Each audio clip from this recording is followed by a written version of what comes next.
What's up, GameLeapers? The Jizz is back, and in today's video we're going to reveal the 10 best builds of the current meta and the champions you can abuse these on. Now, as we all know, Season 11 is literally League of Items, so if your champion doesn't synergize well with the new mythics, the new and updated legendaries, and the rest of the shop, chances are you're going to be as useful as a glass hammer. Now, speaking of hammers, you want to see the Jizz's hammer on Valentine's Day? Then head on over to the GameLeap website because we have a 50% sale on our annual membership, so for exclusive access to our fresh daily content that is original, it's fire, it's informative, and most importantly, the courses, guides, and videos are guaranteed to help you improve, just like thousands of your fellow summoners, so get clicking. Links as always in the description and comment section. Alright, let's get into it, and the first build we have to talk about is one that will instantly shoot you up the ranks. Right, so it goes like this: Gale Force, the Collector, Infinity Edge. Now, I'm sure you are all familiar with this build by now because it's been one of the best marksman builds for multiple patches. So if you play Jin, if you play Misfortune, if you play Graves, these three items are the nuts and still boast one of the highest win rates out of all item combos. Now, despite Gale Force's active cooldown going back up to 90 seconds in 11-2, the damage in the active mid to late game is legit, and on these heavy hitters, you can one-shot enemy squishies like an assassin would. Obviously, it's also very useful to get out of sticky situations. Now, the Collector is also great because it gives you the lethality and execute passive to shred the enemy HP bar and to secure kills. And you might say to me, Rapid Fire Cannon is better as a third item instead of IE on Jin, and it is against team comps where you need range to stay safe, but IE gives you way more damage, and that's what this meta is about. Who can one-shot faster? Like, as an AD carry, you need to be able to stand up to those assassins and bruisers and meet their damage head-on with your own. So what I'm saying is, guys, embrace the alpha within you, and this build will certainly help you do it. Now, this next build is one of the wackiest but most effective in the game, and is the reason why this particular champion has a 55% win rate in Master and above. So if you want to join that party, these three items have got to be bought. So Dead Man's Plate is your first item, and yes, this is real. Locket of the Iron Solari next, and this is your mythic, of course, and Staff of Flowing Water last. Now, can you guys guess which champion would benefit from such a build? Well, it's got to be a support and a champion who would make use of the movement speed from Dead Man's and its passive, who would also get value out of Locket and its tankiness, and the AP and healing and shielding from the staff. Alright, let's cut the suspense. It's Big Bad Bard. Now, I've always loved playing the Wandering Caretaker because his carry potential is as high as any other support on the Rift, and he's super fun. Well, this build helps with both of those things. The Dead Man's movement speed lets you get around the map to have a bigger influence, and the slow lets you land Qs at a high click. Now, the Locket stats and passive and active turn you into a combat medic who is harder to kill as well as their teammates. And the staff gives you a bit of offensive oomph and more shielding power for the boys. Now, you've got to try this out, guys, when you get support next. It's super fun and actually super good. Now, ahead of the Dead Man's Bard build is one which is nowhere near as quirky, but it is one of the best builds in the game at the moment and will continue to be strong when 11-4 comes around. So the three core items include Turbo Chem Tank, which is your mythic, Dead Man's Plate, and Force of Nature. Now, this build right here is why Skarner and Udyr have the two highest win rates in the game, so how can this not be on this list? Now, ever since the Chem Tank got changed in 11-2, champions who can get value out of it have been carving up the Rift as much as I do the local roads in my arena. The fact it now costs only 2,800 gold mean you hit this power spike real quick, and the change to its mythic passive has helped too. So it now grants 5 ability haste for each legendary item, and haste is an important stat on these two speedy tanks. Dead Man's is obviously useful again for its movement speed and slow, and the buff to Force of Nature in 11-3 gives you even more movement speed. The Roadrunners are running riot at the moment, guys, and will continue to do so. Alright, this next build, number 7 on our countdown, is one which has made a lot more noise recently, almost as much noise as the recent 0 and 580 carries I've had on my team. And this build is actually viable and has one of the best win rates across the board, so here it is.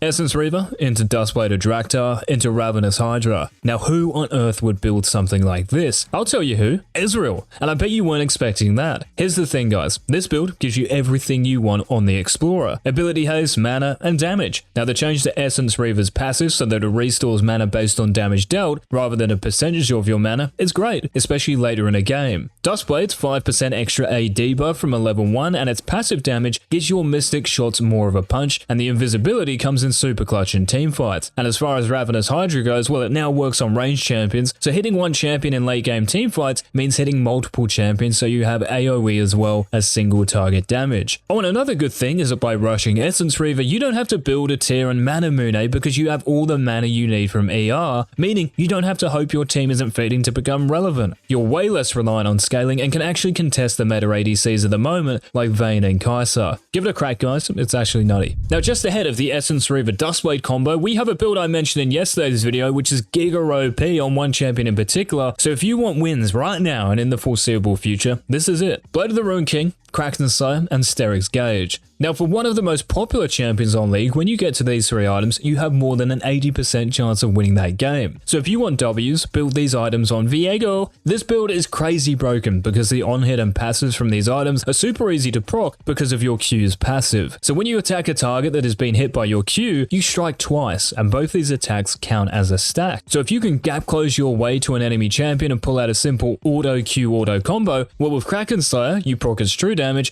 and with Bork, you then get access to the extra siphon damage and movement speed. Now at this point, with the KS and Bork, you have some of the highest DPS out of anyone, and Gauge gives you that survivability and a bit more damage to boot. So next time you're thinking of feeding on Viego, build these three items and do it from the mid lane. Now we're into the top 5 builds of the current meta, guys, and if you're enjoying this content, make sure you smash that like button like Pro Guides do ads on all our videos. And coming in at number 5 is an AD Assassin build that may not be that popular, but its high as win rate suggests it should. So your 3 core items are Prowler's Claw, and then Youmuu's Ghostblade and Edge of Night. Now in this day and age, armor doesn't really exist unless you're a Rammus, meaning that lethality will be one of the most powerful builds out there in terms of raw damage. So if you're playing Zed, Kha'Zix, Kiana, Talon, even Rek'Sai, this core trio turns you into the ultimate one-shotter. Not only does Prowler's give you the most lethality out of any item, its active is one of the most useful in League. Now the fact you get a free dash which increases your follow-up damage to that target is ridiculous, and the 11-1 change helped heaps too. You now get 10 more ability haste, which is a key stat on these assassins. Now in terms of Ghostblade versus Edge of Night, Ghostblade should almost always be your second major item if you're not playing Rek'Sai, just because it gives you more AD and lethality and more roaming potential through its inbuilt movement speed. Edge of Night is a great third item because you don't really need more damage to do your job, and the Spell Shield passive gives you a counter to all the CC in the game. So if you love AD assassins, then you're going to love winning with these 3 items. Now the next item build you guys have to try out, especially next patch, is one which is going to be absolute fire on spellcasting mages. So if you build Leandri's Anguish, Cosmic Drive, and Boots of Lucidity, you will be able to hard carry games easily. The key to all this is ability haste, and with these 3 items you have 85 in total. That's close to 50% CDR. Now the reason I've thrown this build in this countdown is because in 11.4 Cosmic Drive is receiving a massive buff. So when you have 160 AP, which is 2 items with an Adaptive Force rune, you get another 20 ability haste and permanent movement speed. So the Drive will give you 40 haste just on its own. So for champions like Cassiopeia, Seraphine, even Nico, this build will make you even more of not only a threat in lane, but also in teamfights because you will be throwing out multiple spells in quick succession. Definitely give this a shot in a few days time, guys.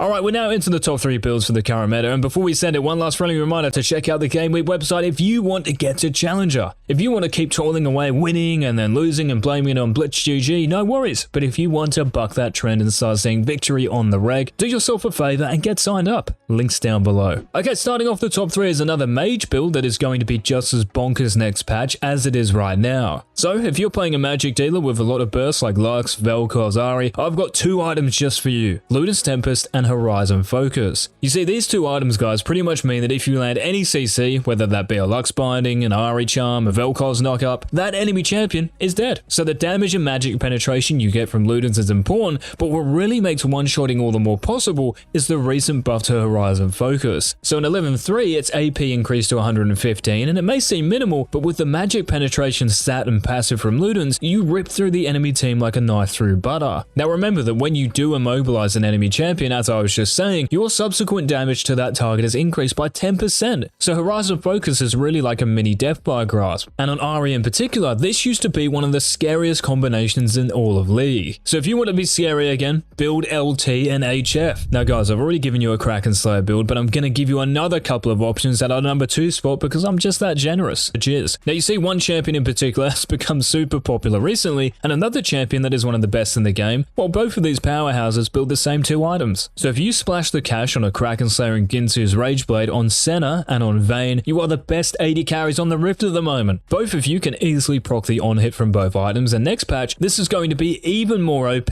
because for the same gold, Ginsu's is giving 5% more attack speed. Why this buff? I have no idea when both of these champions are broken enough as it is, but that's what makes Riot Games, I guess. Now on top of that, Mortal Reminder is getting more attack damage, and this is another item you can certainly build, so to any of you who play Senna or Vayne or are thinking about playing them, there isn't a better time to get around them. So which build could be number one? Which item combo is better than the rest? Well, we're about to find out. Now I mentioned Cosmic Drive, guys, is getting buffed, and we outlined what's happening. Well, there's another mage item that's getting buffed beyond belief, and that's Everfrost. So you're getting more damage in its active and its cast time is quicker, and the build path will be so much better. Instead of building out of Lost Chapter and Blasting Wand, it will also build out a Kindle Gem, meaning you don't need 1250 gold to acquire the full item, only 450 gold. This is so much more satisfying, and the extra health you're getting too means you're going to die a little less. Now there's one champion on the tip of my tongue that will be the most broken champion in the game when 11.4 drops because of this setup, and that's Kassadin. Your full combo with the new Everfrost means you will hit harder and faster, and you will also be more durable. Now the Cosmic Drive buffs on top of that mean you have your cooldowns up 24/7, and the movement speed to chase fleeing enemies and escape teamfights that your team is losing. Not to mention the fact that mages are one of, if not the strongest class at the moment, and Kassadin is the best anti-mage champ in the game. So guys, build any of these combinations in the next few weeks and you will be climbing like never before. Let me know if you've actually tried them already. Remember to subscribe, of course, and turn on all notifications before leaving. This has been Coach Ease, and until tomorrow's video, peace.